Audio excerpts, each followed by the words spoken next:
Bismillahirrahmanirrahim. Assalamualaikum warahmatullahi wabarakatuh. Innal hamdalillah nahmaduhu wa nasta'inuhu wa nastaghfiruh wa na'udzu billahi min shururi anfusina wa min sayyiati a'malina. Man yahdihillahu fala mudilla lahu wa man yudlil falan tajida lahu waliyyan mursyida. Asyhadu an la ilaha illallah wahdahu la syarika lah wa asyhadu anna Muhammadan abduhu wa rasuluhu alladzi la nabiyya wa la rasula ba'dah. Faqala Allah ta'ala fi kitabihil karim wa huwa asdaqul qailin wa nahnu ala dzalika minasy syahidin wa a'udzu billahi minasy syaithanir rajim. Ya ayyuhalladzina amanu taqullaha ittaqullaha haqqa tuqatih wa la tamutunna illa wa antum muslimun. Wa qala ya ayyuhalladzina amanu ittaqullaha wa qulu qawlan sadida yuslih lakum a'malakum wa yaghfir lakum dhunubakum wa man yuti'illaha wa rasulahu faqad faza fawzan 'azima. Amma ba'du. فإن أصدق الحديث كتاب الله وخير الهدى هدى محمد صلى الله عليه وسلم وشر الأمور محدثاتها فإن كل محدثة بدعة وكل بدعة ضلالة وكل ضلالة في النار. Ikhwan fillah rahimakumullah. Alhamdulillah, kembali kita bersyukur kepada Allah Subhanahu wa taala karena atas limpah nikmat dan karunia-Nya di kesempatan yang berbahagia ini. Dengan izin Allah Subhanahu wa taala kembali kita dipertemukan dalam rangka melaksanakan salah satu kewajiban dan kebutuhan kita sebagai seorang mukmin. Sekali lagi kita tegaskan disebut kewajiban karena memang diwajibkan oleh Allah dan Rasul-Nya. Setidaknya Nabi pernah mengatakan talabul ilmi fardhatun 'ala kulli muslimin wal muslimat. Mencari ilmu itu merupakan sebuah kewajiban bagi setiap muslim laki-laki ataupun muslim perempuan. Saya ulangi Pak, sebuah kewajiban bagi setiap mukmin laki-laki ataupun mukmin perempuan.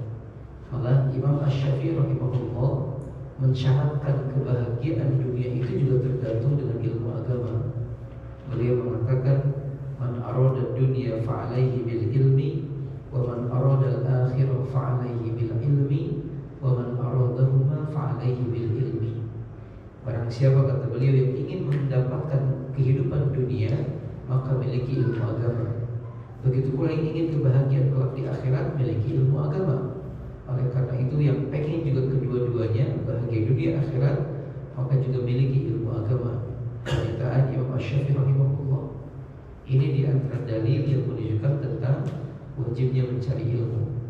Kita juga mengatakan kalau ini merupakan sebuah kebutuhan karena kita sama-sama tahu, pertama, yang namanya iman itu adalah yazid wa yanqusu, naik turun Pak.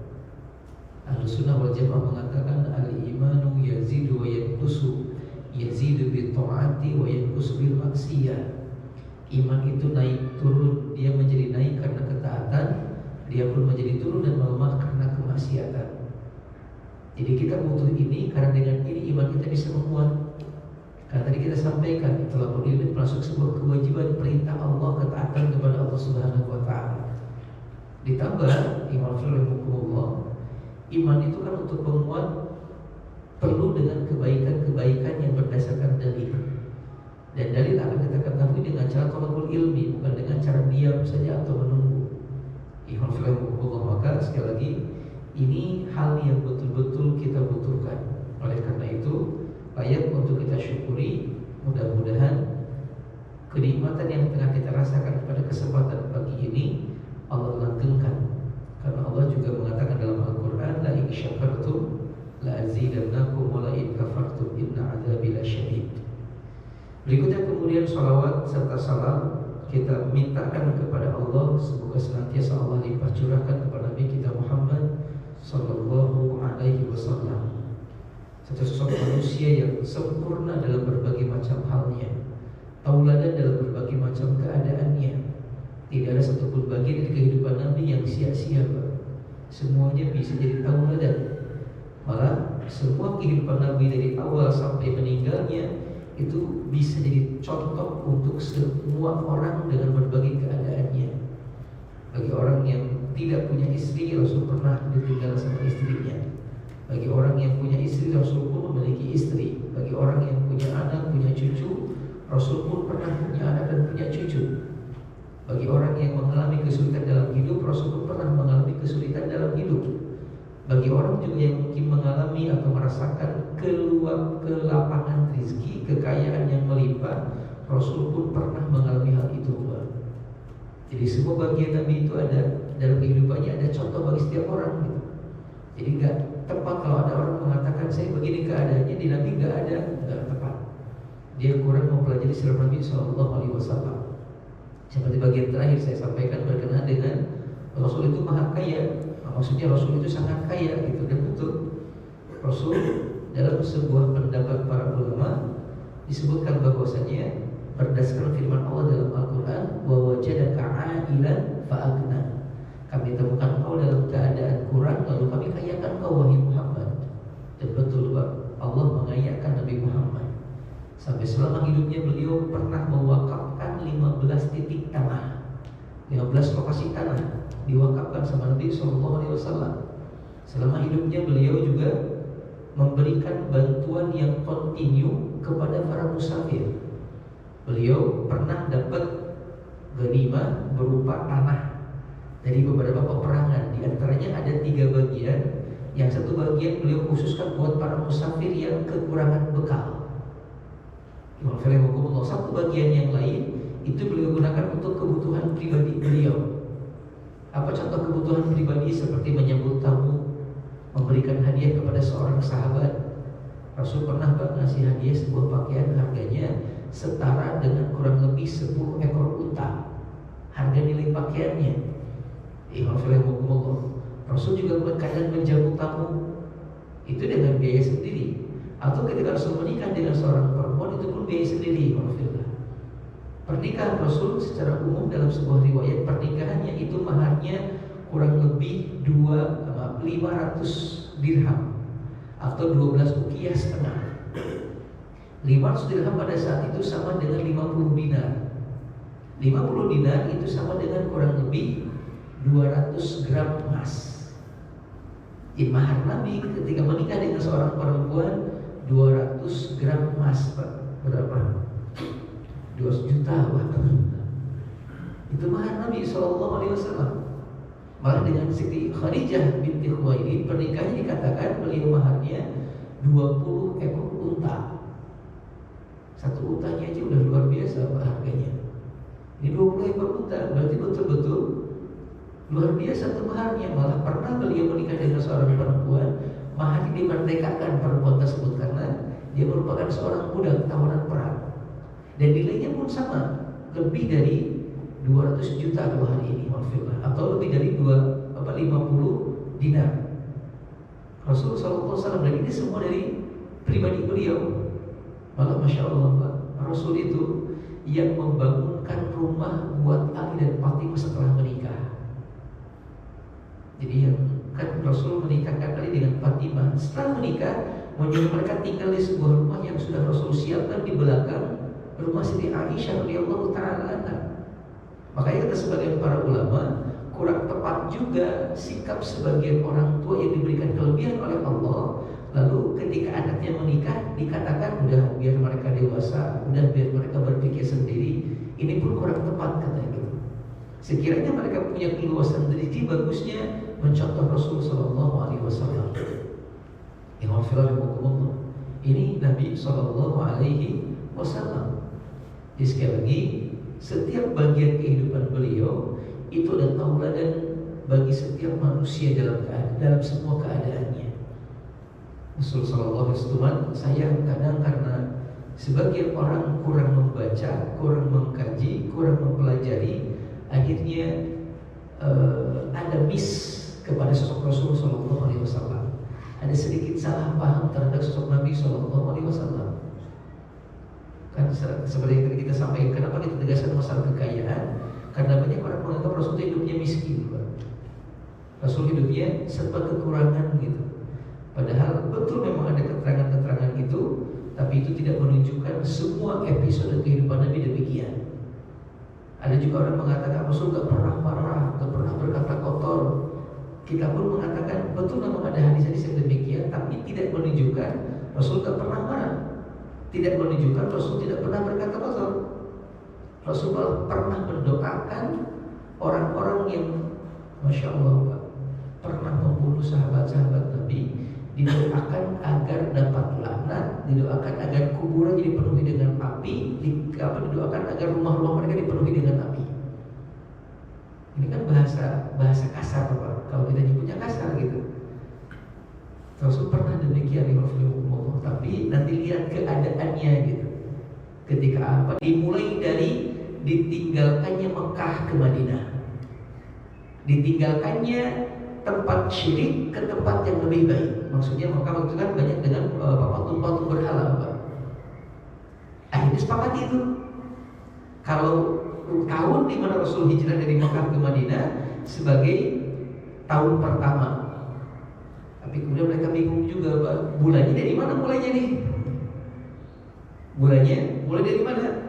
Akhirnya kemudian sebagian menyebutkan bahwasanya, saya bacakan pernyataan salah seorang ulama Pak dalam kitab Fathul Bari, Ibnu Hajar Al-Asqalani mengatakan, Inna sahabata alladhina asyaru ala Umar wajadu anna al-umura allati yumkinu an yu'arrikh biha arba'atun.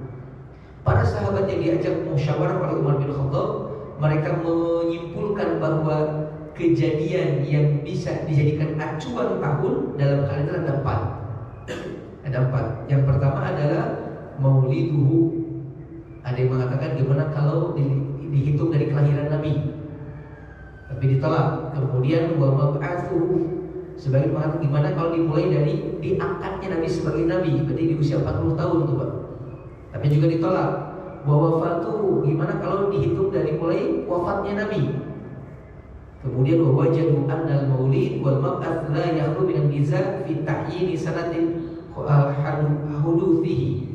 Tapi kemudian setelah dimunculkan 3 hal ini, tahun kelahiran, tahun kenabian dan tahun wafatnya, itu tahun kelahiran dan tahun kenabian itu adalah tahun yang orang-orang berselisih pendapat. Tepatnya mereka juga nggak tahu gitu.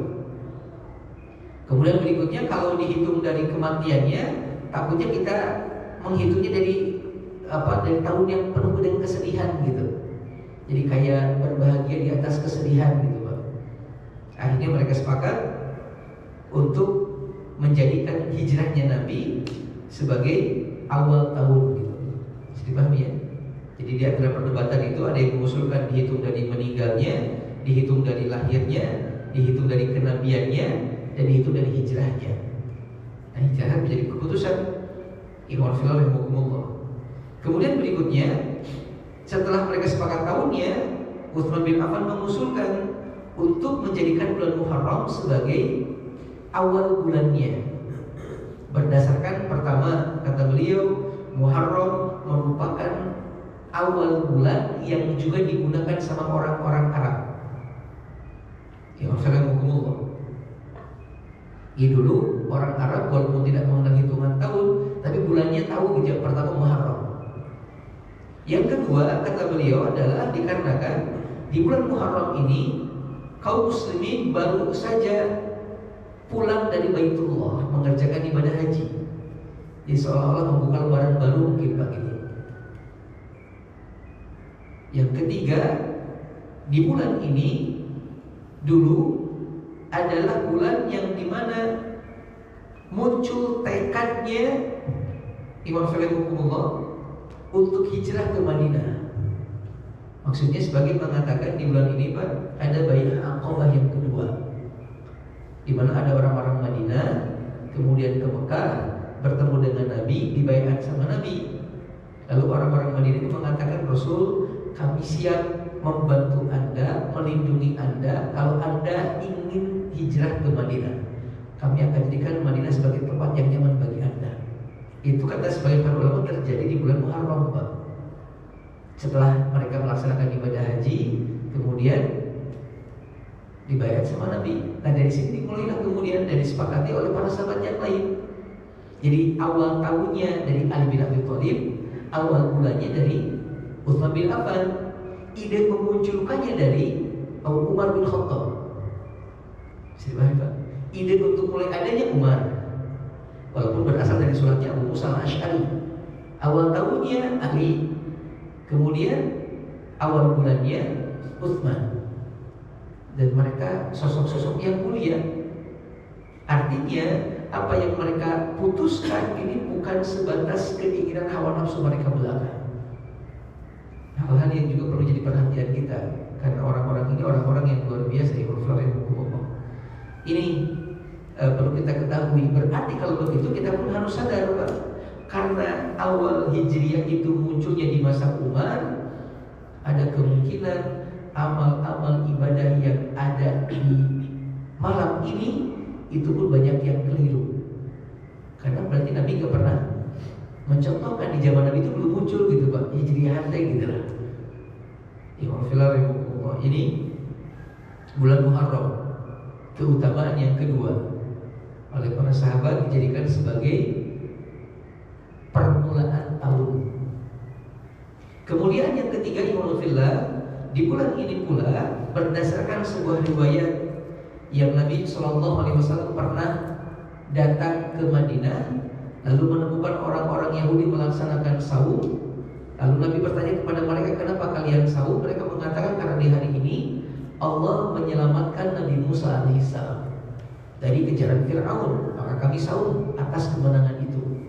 Nabi mengatakan, kami lebih berhak dibandingkan kalian. Artinya di sini ada keistimewaan. Walaupun ya bukan berarti ketika ada begini kemudian dijadikan sebagai peringatan gitu, Pak. Tapi intinya adalah ada kemuliaan. Allahu a'lam bishawab sebagai para ulama dengan diselamatkannya Nabi Musa dari kejaran Fir'aun. Yang keempat, kemudian kemuliaan yang lain di bulan-bulan ini, kemuliaan yang keempat adalah Nabi SAW menyebut bulan ini dengan Syahrullah. Menyebut bulan ini dengan Syahrullahi. Dalam sebuah riwayat, Nabi SAW pernah mengatakan, afdhalus siyami ba'da Ramadan Syahrullahil Muharram. Afdhalus siyami ba'da Ramadan, sebaik-baik saum setelah saum di bulan Ramadan adalah Syahrullahi al-Muharram, saum yang dilaksanakan di bulan Allah, yaitu Muharram.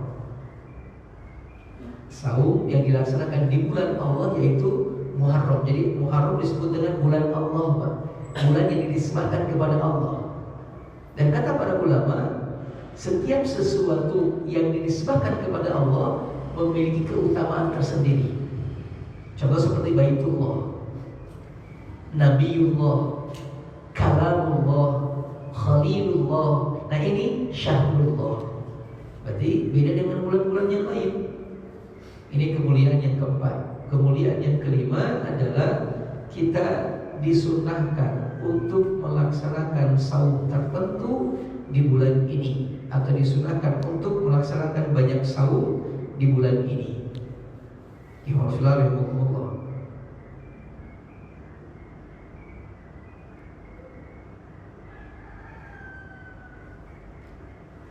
Makanya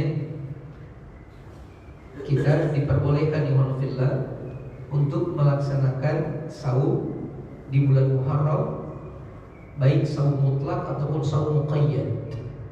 Penekanannya lebih kuat gitu.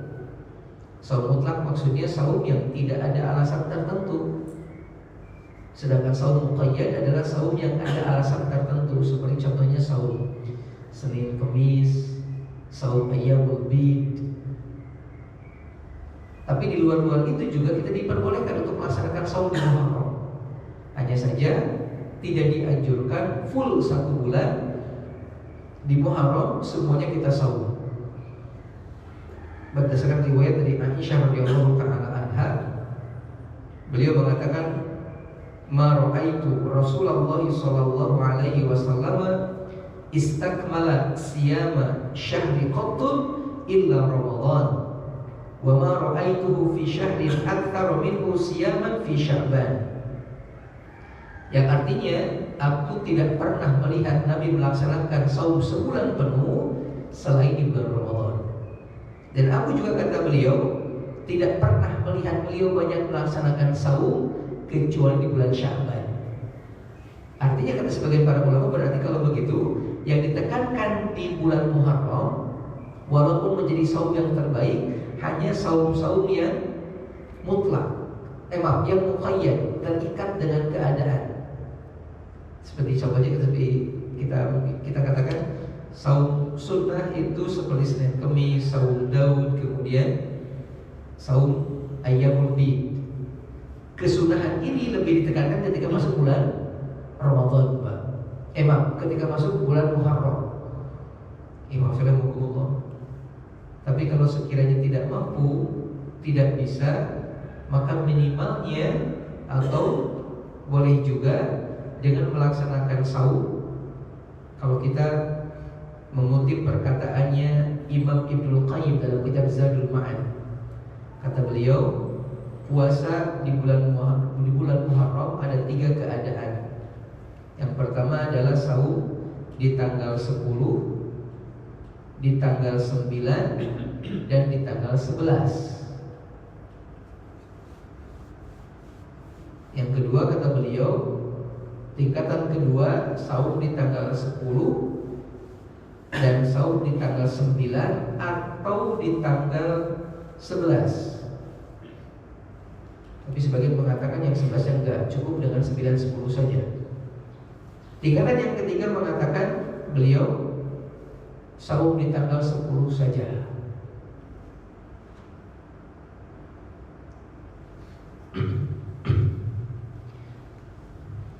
Atau kalau kita sederhanakan lagi barangkali, saum di Muharram, ihwalillah, yang pertama, yang paling utama adalah diperbanyak.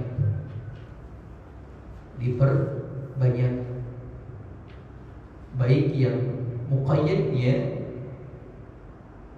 muqayyad itu adalah yang ditekankan, terikat dengan waktu seperti Senin, Kamis. Dan ketika apa? Ini Rasul sallallahu alaihi wasallam. Di kesempatan pagi ini, sebagaimana mungkin pernah disampaikan juga sebelumnya, kita akan coba membahas serba-serbi tentang bulan Muharram. Hal-hal yang berkaitan dengan bulan Muharram, bulan yang kita saat ini tengah berada di atasnya. Sekarang tanggal berapa bulan Muharram? 7 atau 8? 7 ya? Berapa 7? 7 ya? Karena kalau nggak salah malam minggu kemarin banyak orang bawa obor. Kalau nggak salah gitu. Maka kalau begitu kemungkinan tanggal 1-nya ya hari Ahad. Jadi sekarang tanggal 7. Kita menyampaikan pembahasan terkait ini karena melihat ada beberapa fenomena yang terjadi yang seharusnya tidak terjadi. Kenapa kita katakan tidak seharusnya terjadi? Karena secara agama ini hal-hal yang terkesan diada-adakan. Makanya dikhawatirkan amal-amal yang dianggap bagian dari agama ini karena tidak punya dasar yang kuat, ini akan jadi amal yang sia-sia. Nabi mengatakan, man amila amalan laisa alaihi amruna fahuwa raddun. Barang siapa yang melakukan sebuah amalan yang tidak ada tuntunan dari kami, maka sungguh perbuatan itu akan tertolak. Malah lebih parahnya lagi, orang-orang yang seperti ini dikhawatirkan menganggap kalau Rasul itu tidak sempurna dalam menyampaikan risalah. Ada sebuah pernyataan seorang ulama yang mengatakan, man amila bid'atan faqad za'ama anna Muhammadan naqasa risalah. Barang siapa yang mengerjakan sebuah perbuatan baru dalam agama, maka dia sama dengan menuduh kalau Nabi tidak sempurna menyampaikan risalah. Dia telah menuduh kalau Nabi menyembunyikan sebagai perintah Allah. Padahal Allah mengatakan, al-yauma akmaltu lakum dinakum wa atmamtu alaikum nikmati. Pada hari ini aku telah sempurnakan agama buat kalian. Artinya sudah sempurna tugas Rasulullah SAW. Allah. Maka kita akan sampaikan nanti beberapa hal yang dilakukan oleh masyarakat terkait bulan Muharram. Namun sebelum itu, ikhwan fillah, kita akan coba dulu membahas beberapa hal berkenaan dengan keutamaan bulan Muharram. Ikhwan fillah, atau keutamaan bulan ini. Bulan ini, ikhwan fillah, berdasarkan beberapa riwayat yang sahih, memiliki banyak keutamaan. Di antaranya, pertama, bulan ini termasuk bulan-bulan haram atau bulan-bulan yang disucikan. Allah mengatakan dalam Al-Quran, tepatnya di Quran surat At-Taubah ayat yang ke-36, Allah berfirman, Inna iddatash syuhuri indallah ithna asyara syahran fi kitabillah Yawma khalaqas samawati wal ard minha arba'atun hurum. Sesungguhnya di antara ketentuan yang sudah Allah tetapkan semenjak penciptaan langit dan bumi berkenaan dengan masalah jumlah bulan. Jumlah bulan yang Allah tentukan di sisi Allah adalah jumlahnya 12. Dari 12 ini kata Allah, 4 di antaranya disucikan. Ya maksudnya 4 di antaranya bulan haram. Bulan haram bisa berarti disucikan, bisa bermakna perbuatan-perbuatan yang diharamkan lebih sangat diharamkan dilakukan di bulan-bulan ini, Pak. Saya ulangi, makna bulan haram di antaranya pertama disucikan, yang kedua maknanya adalah bulan-bulan yang diharamkan di dalamnya dengan pengharaman yang lebih tegas setiap perbuatan-perbuatan yang terlarang, karena dosanya bisa berlipat ganda. Jadi kalau berbohong itu kan terlarang, Pak.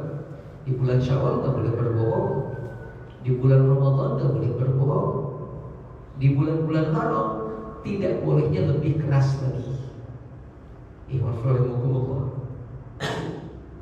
Apa 4 bulan yang Allah haramkan ini? Di Quran tidak ada penjelasan 4 bulan yang Allah haramkan.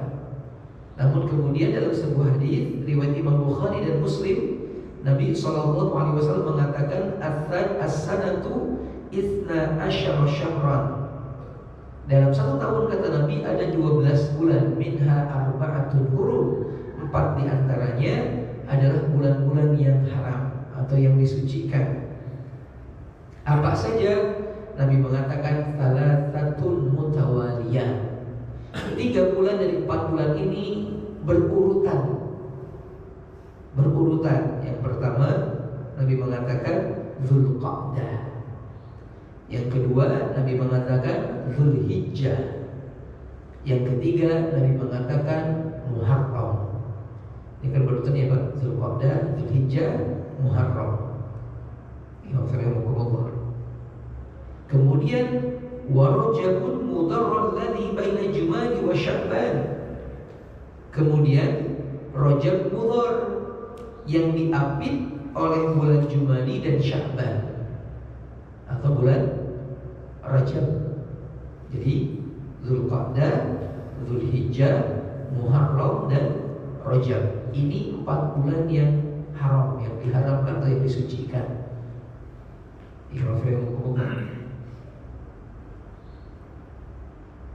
Nah di sini ada yang ketiganya bulan Muharram.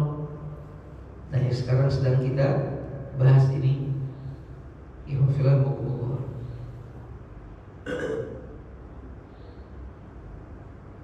Yang kedua, keutamaan yang lain adalah bulan ini dijadikan oleh para sahabat sebagai awal permulaan tahun, Pak. dijadikan oleh para sahabat sebagai awal permulaan tahun.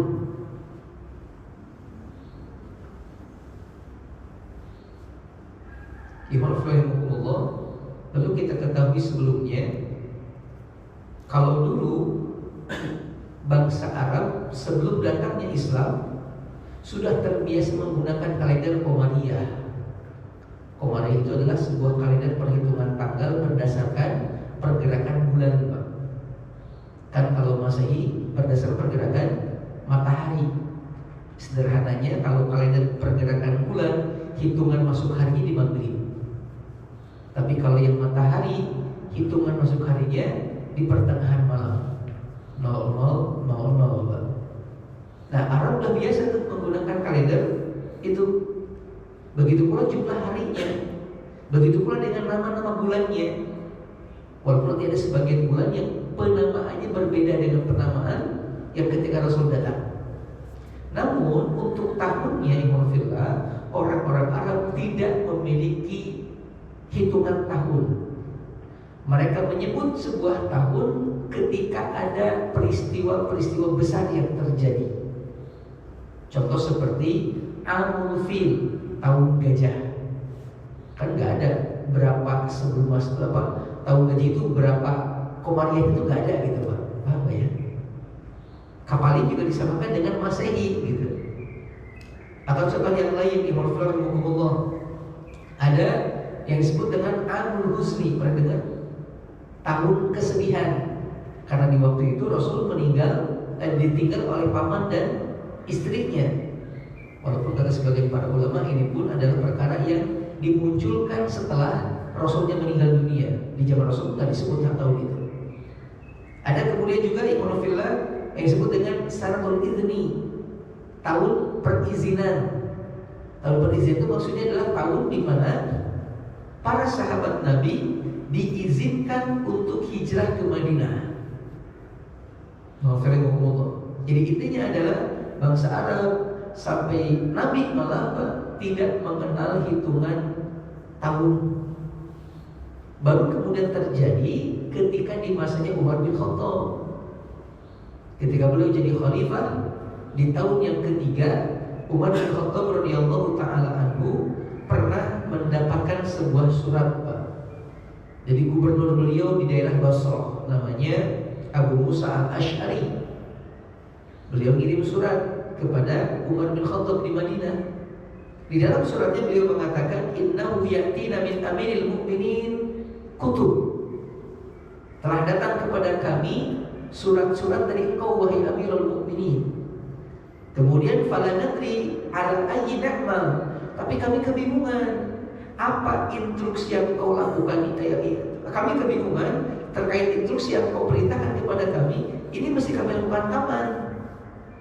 Jadi ada surat dari Umar bin Khattab kepada Abu Musa memerintahkan melakukan sesuatu di bulan Sya'ban.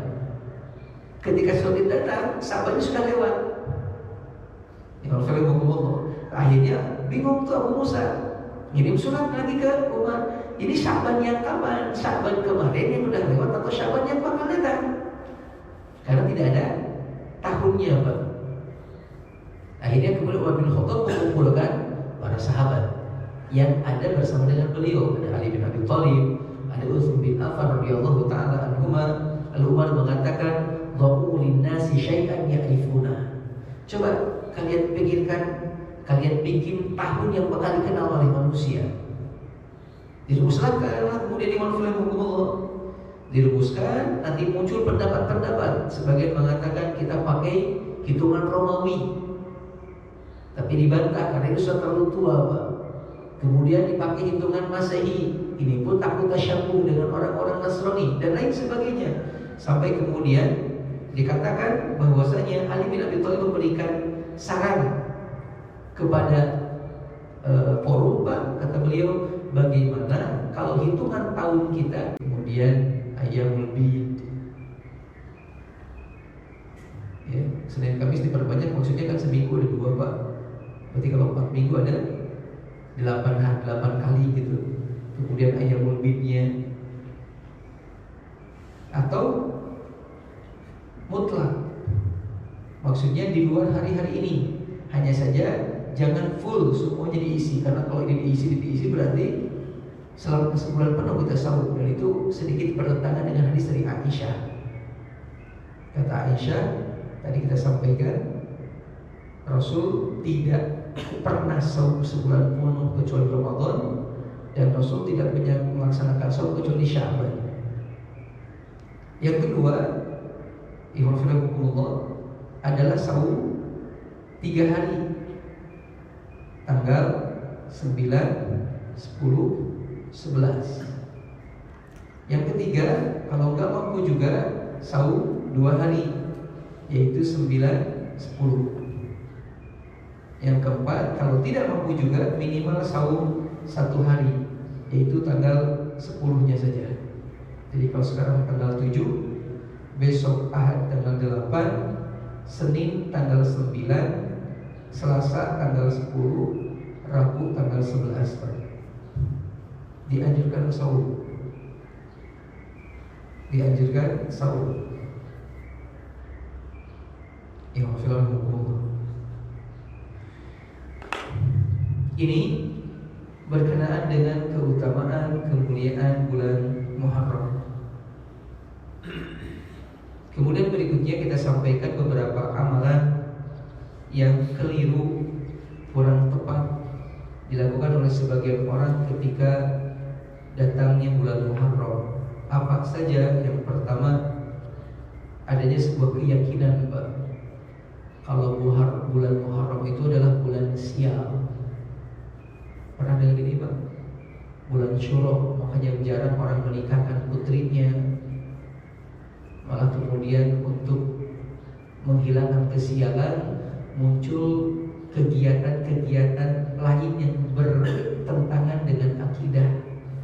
Contohnya seperti di beberapa tempat, kalau tidak salah Kiai Slamet, tahu Pak, yang seekor sapi itu kan dikeluarkannya hanya di bulan Muharram, yang katanya ngambil keberkahan untuk menghilangkan kesialan di bulan Muharram. Kita tegaskan di tempat ini, walfillah, keyakinan yang mengatakan bulan itu bisa mendatangkan sial ataupun yang lain bisa mendatangkan sial adalah bentuk tiaroh, yang bisa disebut dengan tiaroh.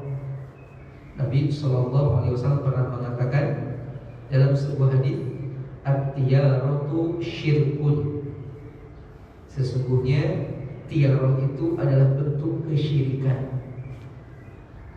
Tiaroh itu adalah menganggap sial pada bulan atau pada hari atau pada sesuatu. Menganggap kalau ya kayak gini, kayak dianggap kalau di kita tuh kayak tanggal 13, Pak, atau kayak angka 13, itu bisa mendatangkan kesialan, itu pun tiaroh namanya. Atau apalagi seperti apa Pak? Pernah dengar ya kayak gitu Pak? Apa? Feng Shui. Oh iya, lokasi. Katanya juga demikian. Kita tegaskan di Islam itu enggak ada. Di Islam itu tidak ada, terutama berkaitan dengan waktu. Dalam sebuah hadits kursi, Allah Subhanahu wa taala berfirman, "Yu'dhini ibnu Adam." Nabi Adam, anak-anak manusia, anak-anak Adam telah menyakiti aku, kata Allah. Yasubbu ad-dahra wa ana ad-dahru uqallibul laila wan nahar. Mereka mencaci maki masa, mencaci maki waktu, sedangkan aku yang telah menciptakan waktu. Bisa dipahami? Aku, kata Allah, yang membolak-balikan malam dengan siang, tapi mereka mencela waktu malam, mencela waktu siang. Termasuk mencela bulan Muharram, masuk kategori itu, Pak. Karena Muharram termasuk bagian dari waktu yang Allah ciptakan. Mencela waktu, mencela masa, itu termasuk perbuatan orang-orang kafir, orang-orang musyrik. Seperti pernyataan Allah dalam Al-Quran, surat Al-Jathiyah ayat 24. Wa qalu ma hiya illa hayatuna dunya namutu wa nahya wa ma yuhlikuna illa dahru wa ma lahum bidzalika min ilmin inhum illa yadhunnun. Kata mereka, kehidupan ini hanya sebatas di dunia saja. Kita hidup, kita mati, selesai. Dan yang bikin kita celaka adalah waktu aja gitu, nunggu waktu gitu. Ada kalimat wa ma yuhlikuna illa dahru, dan tidak ada yang membinasakan kita kecuali masa, kata mereka. Kecuali waktu. Orang-orang Arab juga dulu begitu, Pak. Muharram itu dulu disebutnya dengan Sifrul Awal, Safar awal gitu, Pak.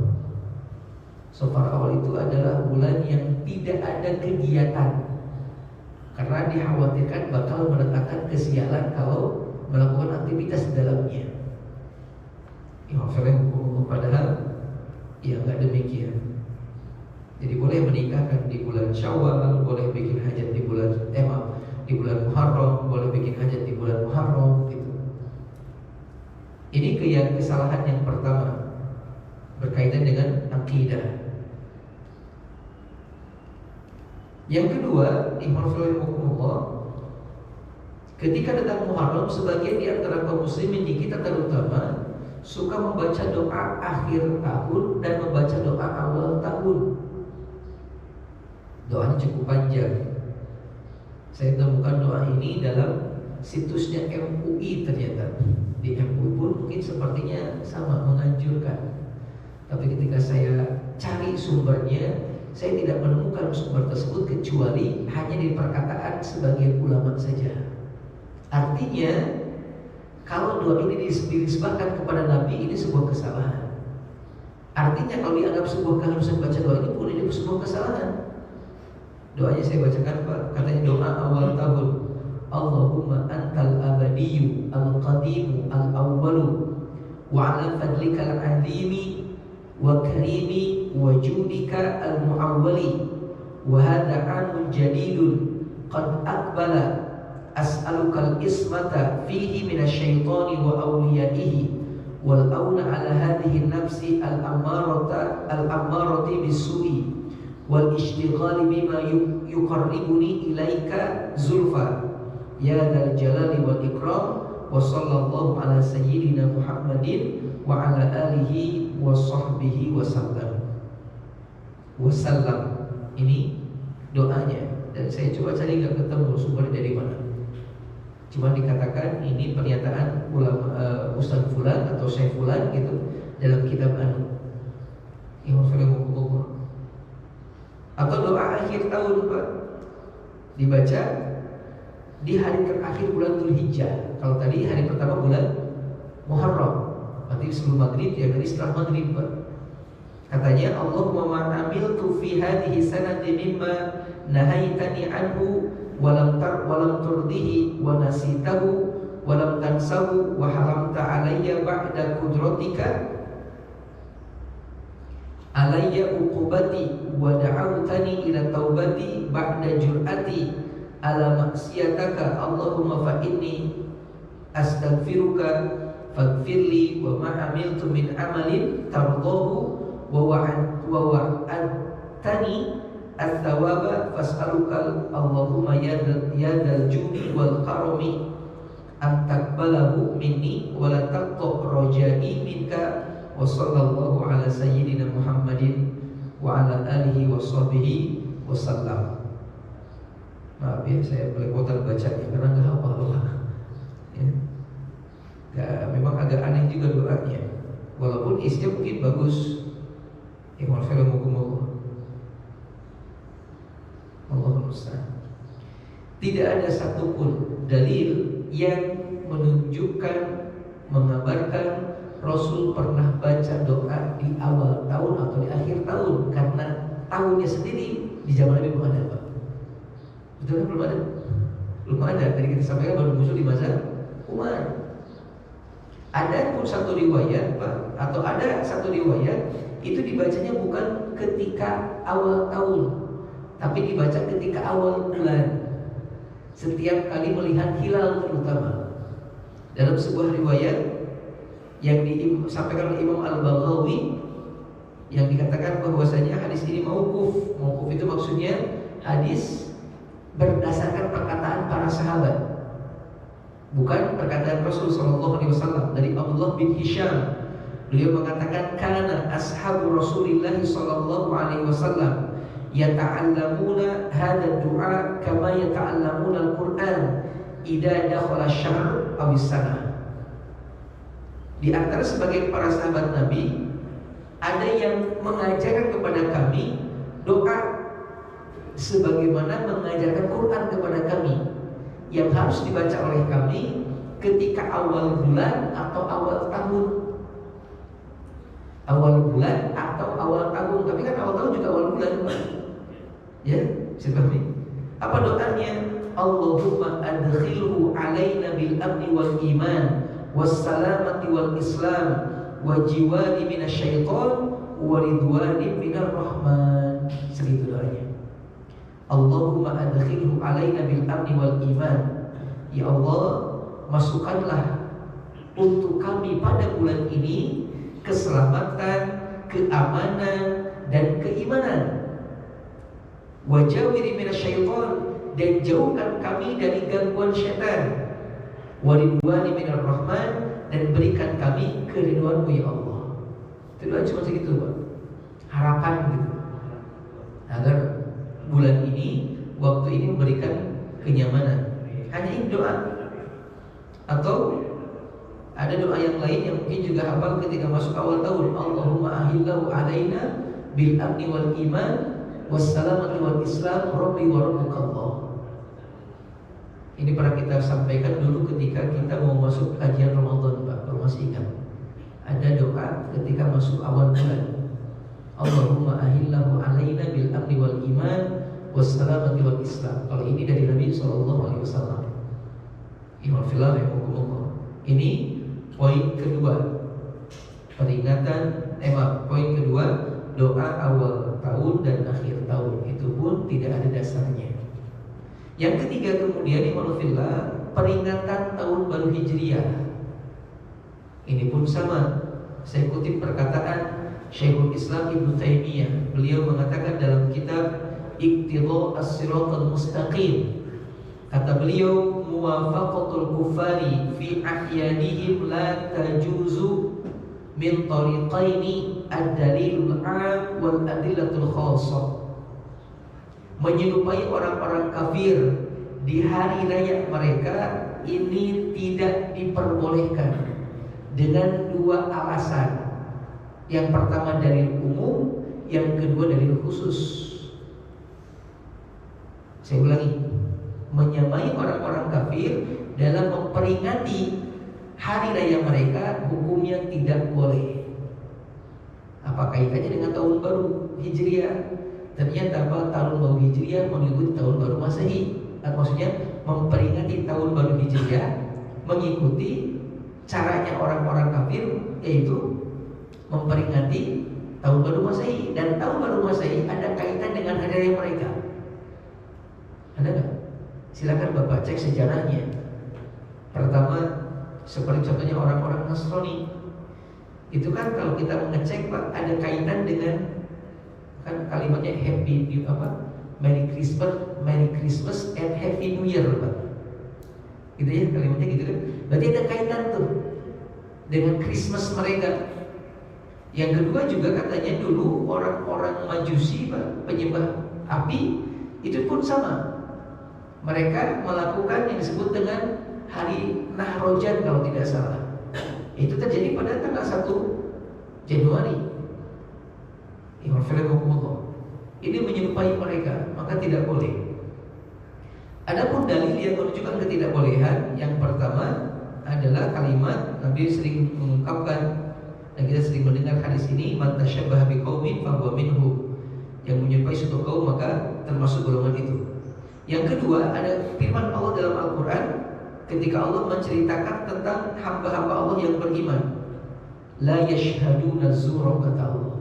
Orang-orang beriman adalah orang-orang yang tidak ikut serta dalam perbuatan zur. Tidak ikut serta dalam perbuatan zur. Apa itu zur? saya kutip perkataannya Imam Abu Aliyah, Imam Qawus, Imam Muhammad bin Sirin, Imam Ad-Dhahak, Rabi bin Anas dan yang lainnya, mereka mengatakan a'yadul musyrikin. Azur adalah hari-hari yang diperingati atau perayaannya orang-orang musyrik. Itu azur. Dalil umumnya begini. Ya Allah, oleh karena itu nggak boleh gitu memperingati tahun baru Hijriah, apalagi kemudian diiringi dengan bawa-bawa api, Pak. Seperti orang Majusi, malah kadang dengan mercon, Pak, gitu, diramaikan. Ini makin menunjukkan perbuatan yang sia-sia, Pak. Lanjut kemudian puasa awal tahun Hijriah.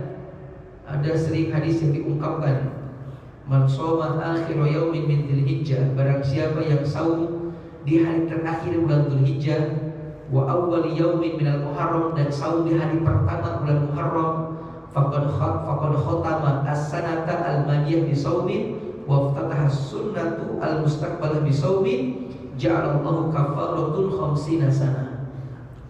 Berarti dia telah menutup tahun dengan saum dan membuka tahun dengan saum, dan Allah akan mengampuni dosanya 50 tahun.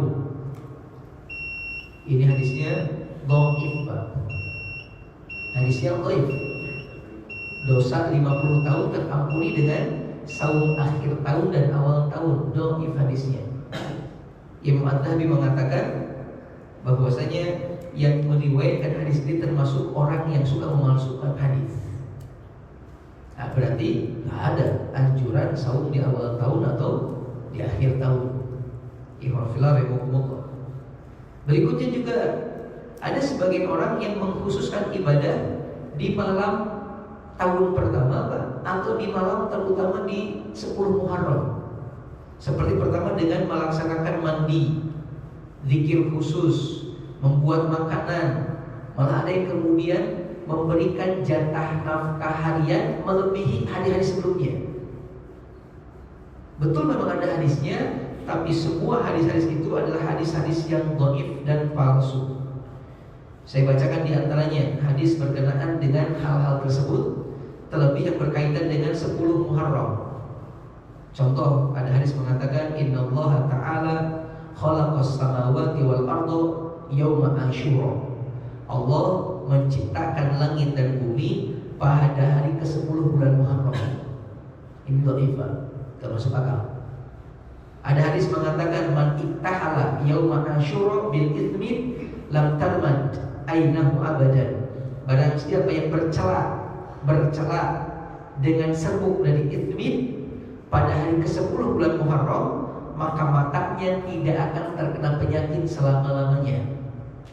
Pakai celah di 10 Muharram tidak akan kena penyakit selama-lamanya. Ini pun dhaif.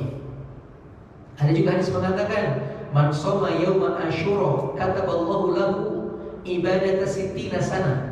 Yang melaksanakan saum di hari Asyura 10 Muharram, maka akan dicatatkan pahala seperti orang yang beribadah selama 60 tahun.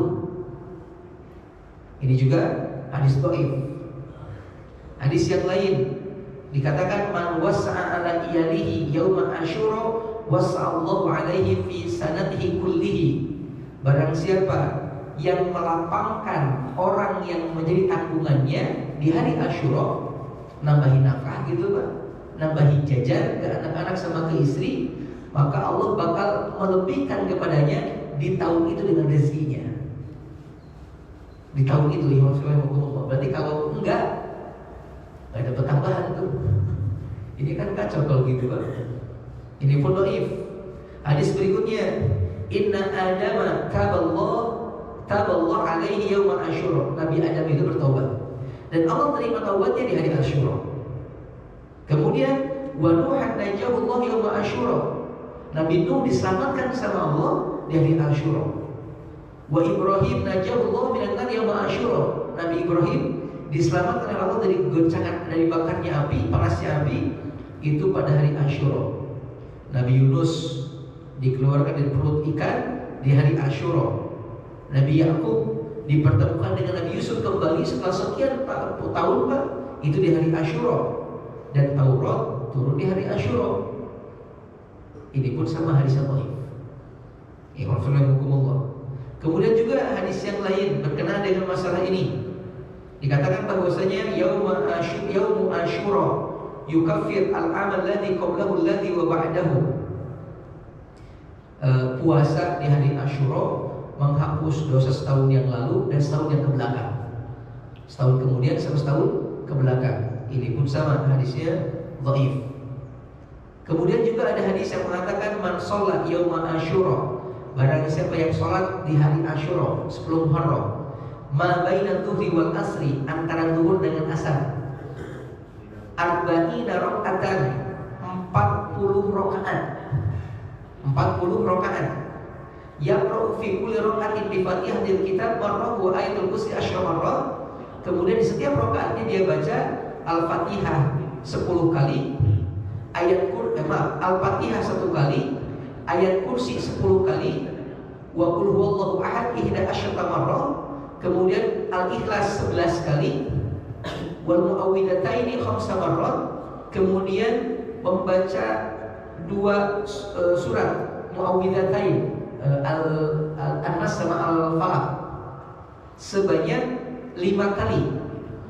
Fa idza sallama, kalau dia udah bersalam gitu ya, mengucapkan salam, istighfar sab'ina marrah, dia lanjutkan dengan istighfar sebanyak 70 kali, maka balasannya adalah a'tahullahu fil firdaus kubatan bayda, maka Allah bakal siapkan bagi dia sebuah rumah di surga Firdaus yang berbentuk kubus Pak. Bukan kubus, kubah Pak. Berbentuk kubah berwarna putih. Kemudian luasnya 3 kali dunia. Dan di dalam wafidhalikal bait, di dalam rumah tersebut, sarirun min nur, ada ranjang dari cahaya, qawaimus sariri minal anbar al-ashhab, kaki-kaki ranjangnya terbuat dari materi yang sangat kokoh. Ala dzalika sarir alfu firashin min za'faran, di atas ranjang tersebut ada 1000 kasur yang terbuat dari za'faran. Ini katanya sholat disebut dengan sholat Asyura Pak. 4 rakaat antara duhur dengan asar.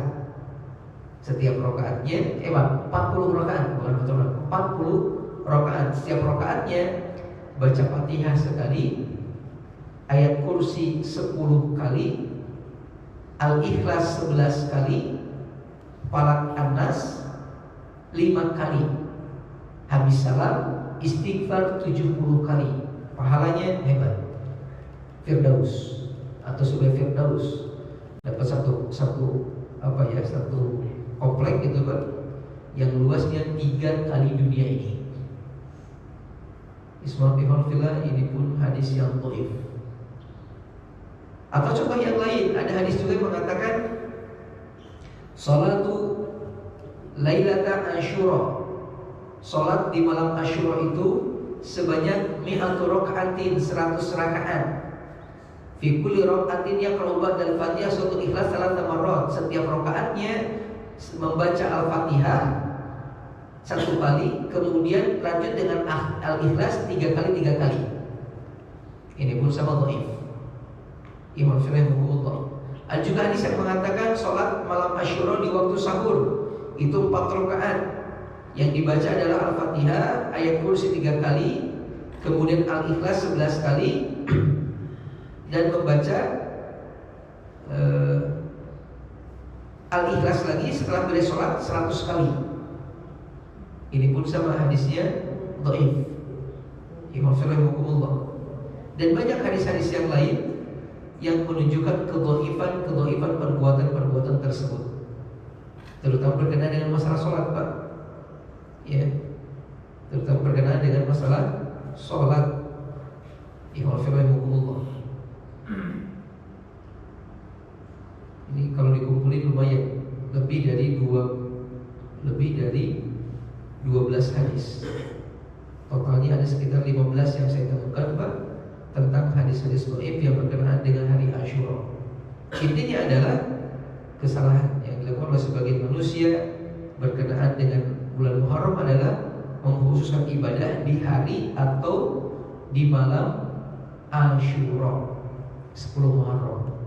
Termasuk di dalamnya adalah Iwan Firman sebagai orang yang kayak orang-orang Syiah, Pak, yang suka melukai dirinya. Kan itu di tanggal 10 Muharram, di antaranya Asyura, memperingati wafatnya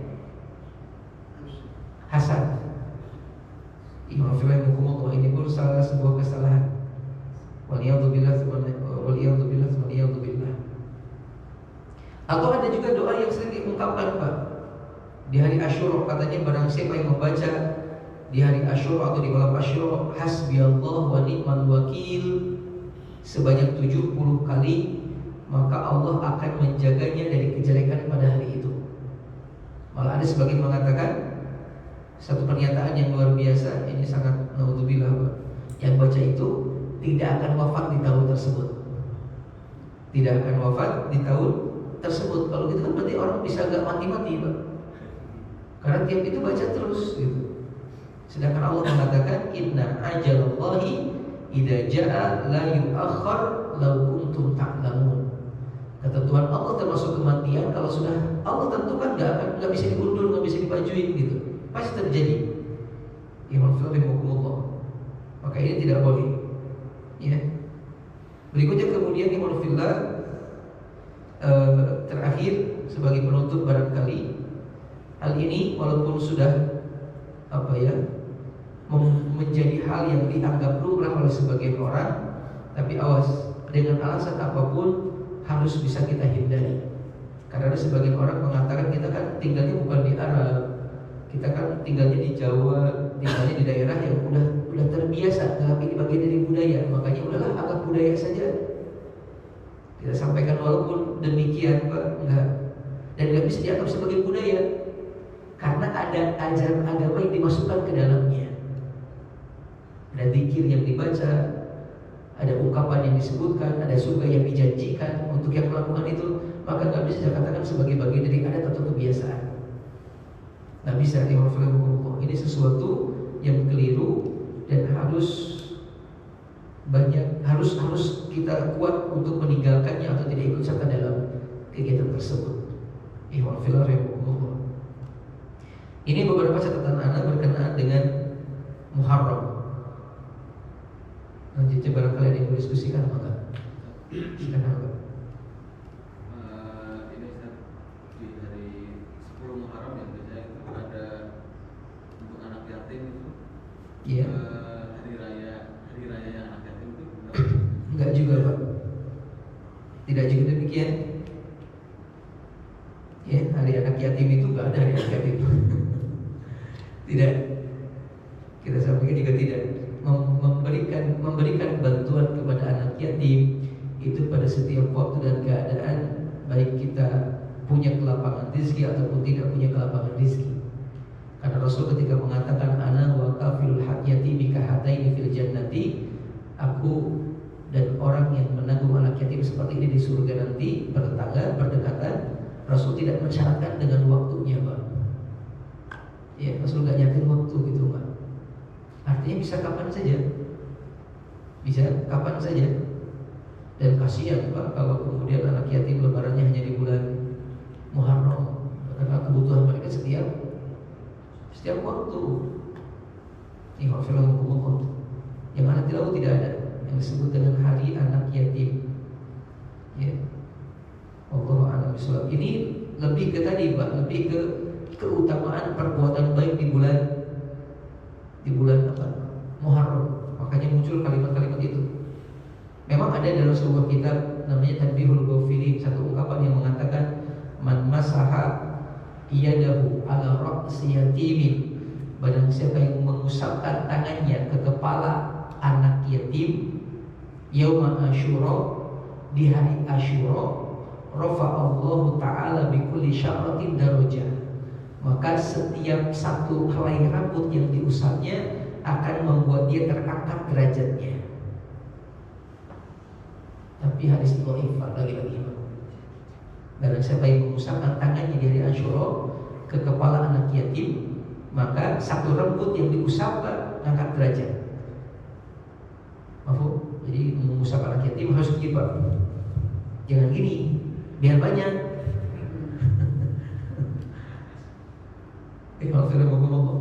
Nah, hadis ini hadis yang dhaif. Nah, sebagian mengatakan berdasarkan dari hadis itulah banyak orang yang lalu mengambil kesimpulan berarti menyantuni pun demikian pahalanya besar. Ya. Saya kutip pernyataan Imam Ahmad, beliau mengatakan sosok rawi di dalamnya adalah seorang pendusta. Namanya ada Habib bin Abi Habib. Itu seorang pendusta. Sampai Abu Hatim mengatakan hada hadisun batilun la aslan lah.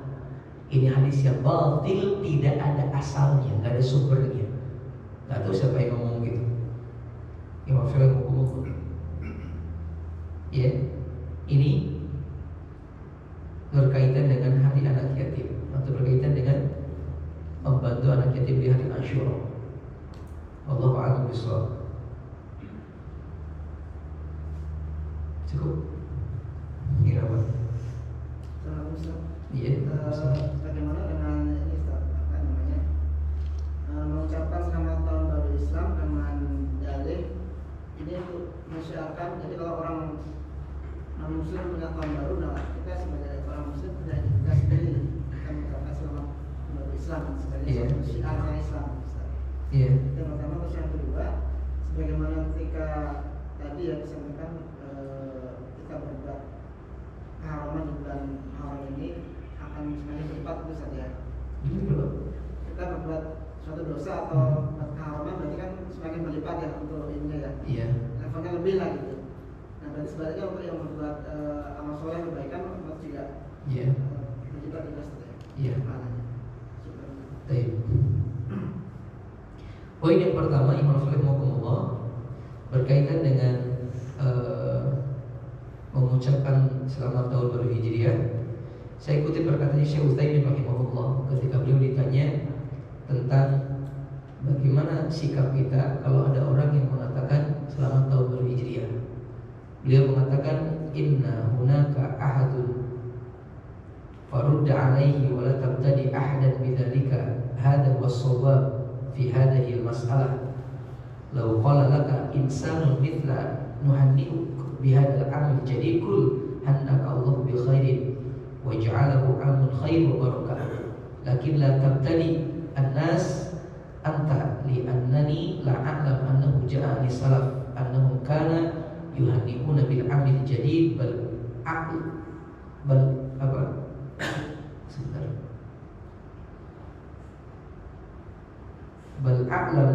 bal a'limu anna salafa lam yattakhidul muharram awal al-amal jadid illa fi khilafati Umar bin Khattab radhiyallahu anhu. Intinya begini, beliau mengatakan kalau memang ada seseorang yang mengatakan kepada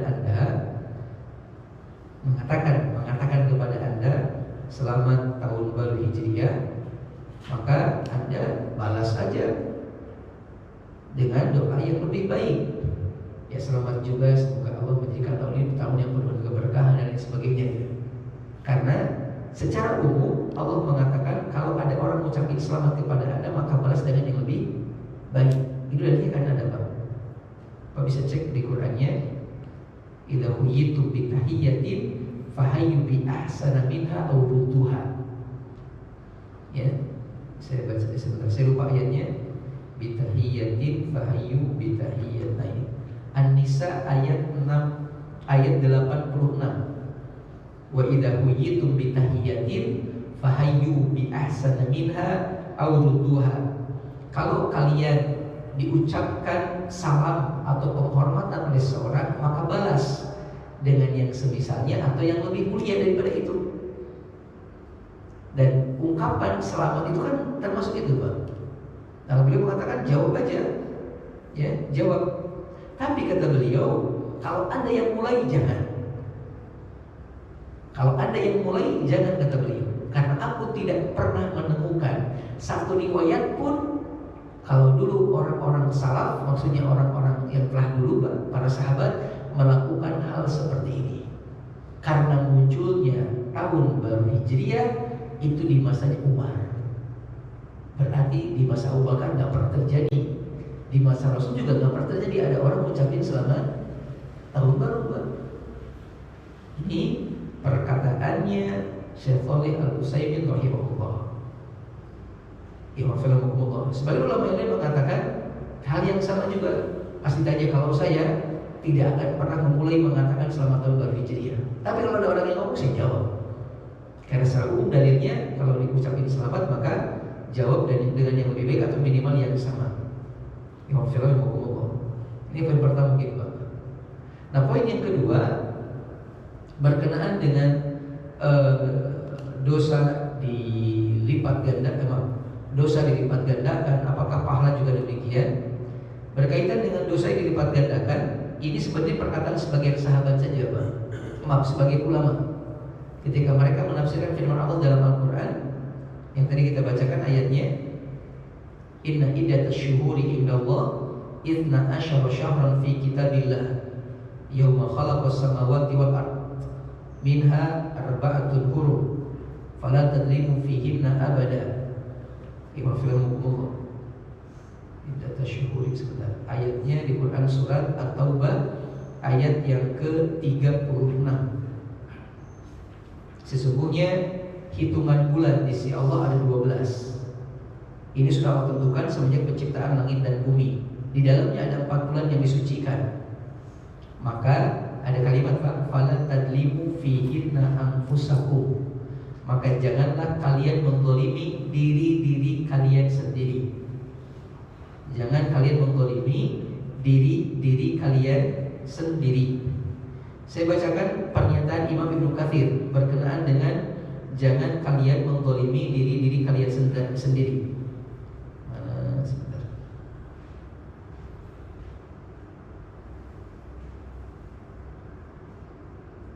Iya. Beliau mengatakan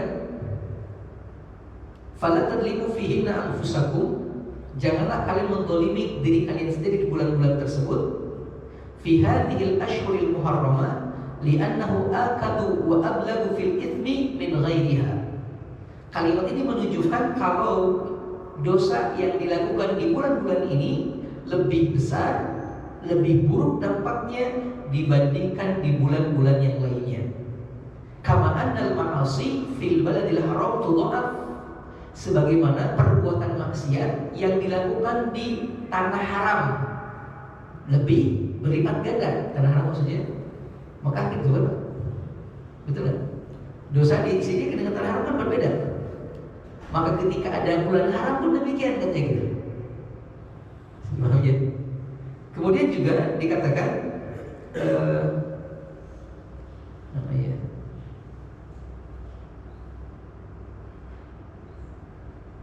perkataan dari Ali bin Abi Thalhah dari Ibnu Abbas, dari sahabat Nabi, ketika menjelaskan kalimat fala tadlimu fihinna anfusakum, dan jangan kalian menzalimi diri kalian di bulan-bulan tersebut. Beliau mengatakan sebenarnya, kata beliau, berbuat zalim terlarang di semua bulan. Terlarang di semua bulan. Lalu tsumma ikhtassa min dzalika arba'at asyhurin, tapi kemudian dikhususkan 4 bulan tertentu, wa Allah hurmatuhunna, dan diagungkan kesuciannya, wa ja'ala dzanba fihinna a'zam, dan Allah menjadikan dosa di bulan itu lebih besar, wal amalus sholih wal amalas sholihah wal ajru a'zam, begitu pula kebaikan dilipat gandakan. Ini penjelasan Ibnu Abbas. Jadi terjawab juga dengan pernyataan Ibnu Abbas radhiyallahu taala anhu. Imam Qatadah juga mengatakan hal yang sama. Kata beliau, inna dzulma fil ashhuril hurumi a'zamu khati'atan wa wizran. Kezaliman di bulan-bulan haram lebih besar dan lebih buruk dosanya. Lebih buruk dosanya minad dzulmi fi ma siwaha, dibandingkan kezaliman di selain bulan-bulan haram. Ini mungkin cukup ya sebagai jawaban dari pernyataan sahabat dan tabi'in ini, Pak. Jadi selain ketika dosa dilipat gandakan di bulan-bulan ini, pahala pun insya Allah dilipat gandakan oleh Allah di bulan-bulan ini. Imafillahikumullah. Makanya dianjurkan kita berbuat kebaikan sebagaimana kebaikan-kebaikan yang sudah kita lakukan di bulan-bulan sebelumnya, dilanjutkan untuk diistiqomahkan, didawamkan. Insya Allah pahalanya lebih baik, insya Allah. Tapi sekali lagi kita sampaikan, ini perkataan sahabat dan tabi'in. Kalau hadisnya yang real langsung Pak, tidak ada yang langsung Nabi mengatakan begini gitu, enggak. Cuma penafsiran sahabat Nabi dari ayat Allah Subhanahu wa taala. Jadi kalau kita katakan benar 100% juga wallahu alam, karena ini perkataan sahabat dan itu bukan wahyu. Tapi mendekati itu iya. Paham? Bisa dipahami ya? Imam Fulan hukumullah.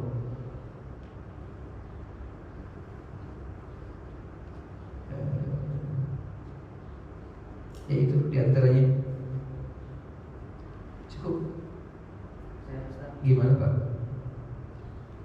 Di bulan Muharram menghubungi anak yatim sesuai dengan yang di kampung saya itu mengadakan pengajian, maka menjadi agenda tiap tahunan di tiap RT itu pengajian terus mengumpulkan dan yatim itu juga sama Pak.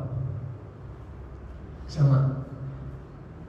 Kalau kita melihat keterangan-keterangan dari dalil, kalau kita ingin beramal sesuai dengan tuntunan Rasul dan para sahabat, tidak ada.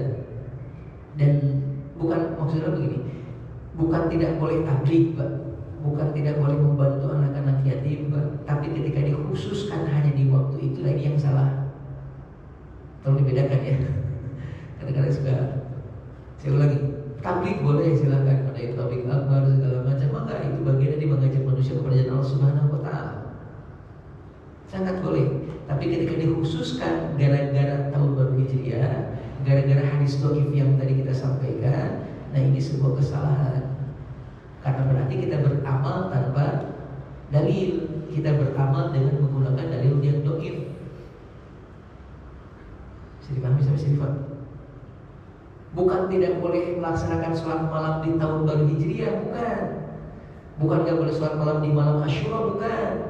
Yang tidak boleh itu adalah ketika sholat malamnya gara-gara hari itu gitu. Tapi kalau sholat malam seperti biasa kemarin kita sholat, kenapa sholat ya? Emang udah malam sholat malam kok sunnah? Bukan 10 orang, bukan, karena memang itu udah malam. Berarti udah itu boleh kok, malah dianjurkan. Tolong dibedakan deh. Jadi ada semacam perasaan awas kita lah mungkin malam Jumat ya, ini baca Yasin. Nah kayak gitu.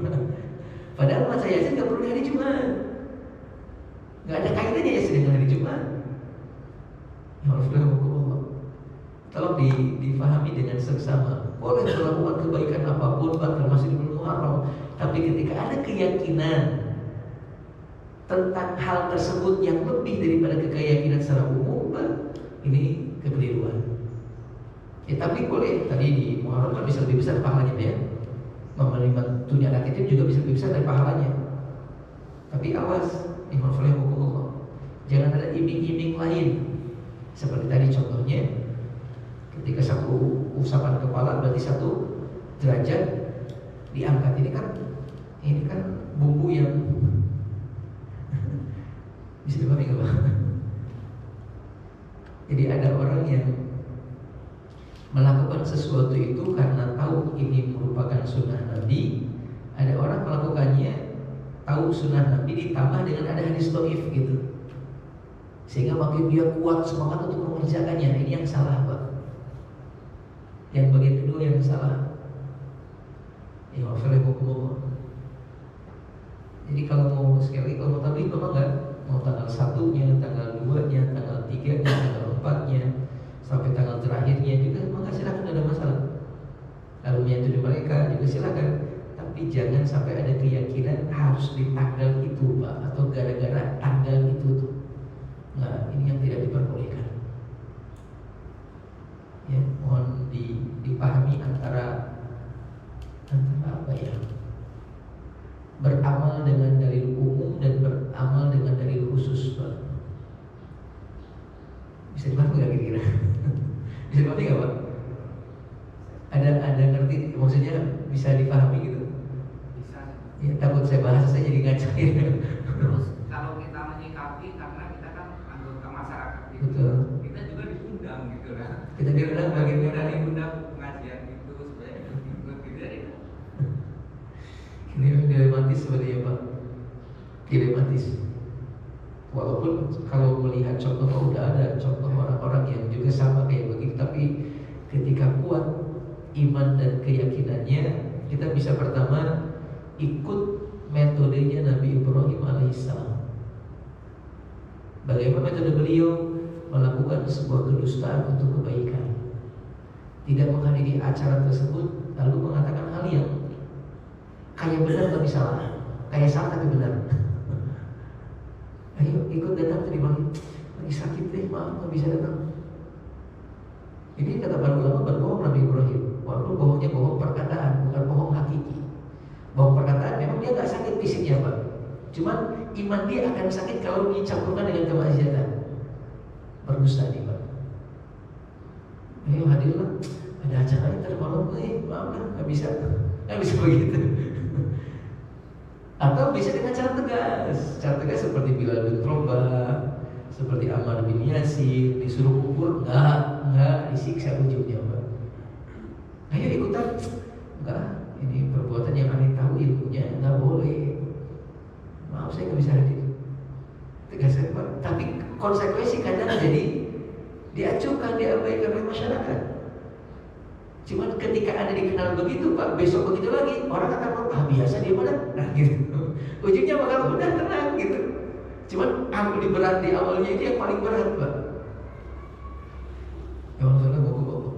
Atau ini juga mungkin metode yang terakhir tapi malam ya. Mudah-mudahan ini nggak salah saya ngomongnya Pak. Untuk acara seperti ini Bapak tetap bisa hadir, tapi di kegiatan-kegiatan yang positifnya aja, yang benarnya aja. Mohon maaf Pak, mohon maaf nih, nggak keluar deh. Acara itu kadang judulnya takbir apa, tapi sebelumnya dibumbui dengan sholawat yang bermacam-macam, dengan alunan musik juga yang beragam. Nah Bapak hadirnya di tablignya aja. Pas ramenya udah nggak usah datang dulu lah. Karena mohon maaf, sholawat-sholawat yang diungkapkan seperti itu bukan sholawat sebenarnya. Bapak silakan. Malah ada bagus tuh, ada seseorang, saya lupa namanya, dia punya bukan podcast, punya channel Pak. Channel yang banyak membahas kesalahan-kesalahan orang dalam bersholawat. Ternyata ada sholawat yang pakai lagu Arab, isinya itu kemaksiatan Pak, ngajak pacaran, tapi dia pakai sholawat. Pernah nggak ada orangnya pakai orangnya biasa dan nanti kalau ada saya kirim. Tapi dia suka gitu, lihatnya sholawat ini kayak semacam habaitak gitu. Itu lagu orang ini katanya, yang nyanyi malah justru bukan non muslim, tapi dianggapnya sholawat karena berbahasa Arab. Saya lupa, tapi di Facebook saya pernah lihat berulang kali orang ini, dan betul demikian. Imam Fulan Guru, nanti kalau ini saya sampaikan insyaallah. Saya lihat channelnya, saya bagi insyaallah. Makanya hati-hati gitu, karena orang awam menganggapnya yang pakai bahasa Arab salawatan, padahal isinya Pak, lagu cinta, lagu kerinduan seorang pada seorang perempuan gitu, kecintaan seseorang pada perempuan. Itu betul, dan memang demikian. Cuma karena kita awam nggak tahu berbahasa Arab, ini salawat dan dinikmati sambil joget lagi gitu. Malah ada video yang ada pimpinannya Pak. Jadi ada santri putra sebelah kanan, santri putri sebelah kiri, disekat sama ini, sama hijab gitu Pak. Di depannya ada perempuan satu, di depan ada laki-laki satu, kayak mimpin gitu sambil begini. Isinya lagu isinya. Allahu musta'an. Karena santri pun nggak tahu, ya mereka tahu ini Arab dan enak didengarnya gitu. Allahu musta'an. Ini salah Pak. Ya, ini salah ya Pak. Allahu a'lam bishawab. Ya, itu barangkali 3 metode. Bisa sedikit berdosa untuk kebaikan, bisa tegas walaupun agak sedikit menyakitkan, Kenapa sedikit? Karena insya Allah ujungnya akan indah. Atau yang ketiga tadi, hadirnya ketika sudah mulai acara yang betul-betul dianggap pengajiannya saja. Nah, hadir gitu. Tapi itu pun nanti Bapak harus cerdas dalam mencerna setiap yang disampaikan. Karena biasanya kehormatnya banyak, hal-hal anehnya banyak. Dan biasanya kalau acaranya di Muharraman yang disampaikan hadis-hadis yang dhaif tentang Muharram. Biasanya nggak mungkin yang lain, biasanya tentang itu. Untuk lebih memotivasi, kayak sebagian orang yang takbir akbar di acara maulid yang disampaikan hadis dhaif tentang maulid. Kayak semacam contoh hadis yang berkenaan dengan diringankannya siksaan Abu Lahab di neraka di hari maulid. Jadi Abu Lahab di hari maulid Nabi itu diangkat diringankan siksaannya. Karena dulu katanya dia pernah merasa bahagia dengan kelahiran Nabi Muhammad. Jadi dengan semangatnya aja tuh siksaan diringankan. Berarti kalau perayaan lebih bagus lagi. Enggak apa, harus cermat. Dan ini agak sedikit mengkhawatirkan karena takut iman kita lemah lalu terfitnah dan merasa iya benar ya. Alhamdulillah. Wassalamualaikum. Cukup barangkali ya, insyaallah sampai di poin ini hal yang bisa kita obrolkan, yang bisa kita diskusikan. Nanti untuk tambahannya saya cari dulu videonya, saya kirimkan di grup insyaallah biar bisa disimak dan ya ini yang orang yang pernah kuliah di Arab, jadi ya gitu bahasa Mesir dia tahu. Barakallahu fikum wa jazakumullahu khairan. Innallaha wa malaikatahu yusholluna 'alan nabi ya ayyuhalladzina amanu shallu 'alaihi wa sallimu taslima. Allahumma shalli wa sallim wa barik wa an'im wa zid 'ala nabiyyina Muhammadin wa 'ala alihi wa ashabihi wa man tabi'ahum bi ihsanin ila yaumiddin. Rabbana la tuzigh qulubana ba'da idh hadaitana wa hab lana min ladunka rahmah innaka antal wahhab. Rabbana atina fid dunya hasanah wa fil akhirati hasanah wa qina adzabannar. Subhanakallahumma wa bihamdika asyhadu an la ilaha illa anta astaghfiruka wa atubu ilaik. Walhamdulillah. Assalamualaikum warahmatullahi wabarakatuh.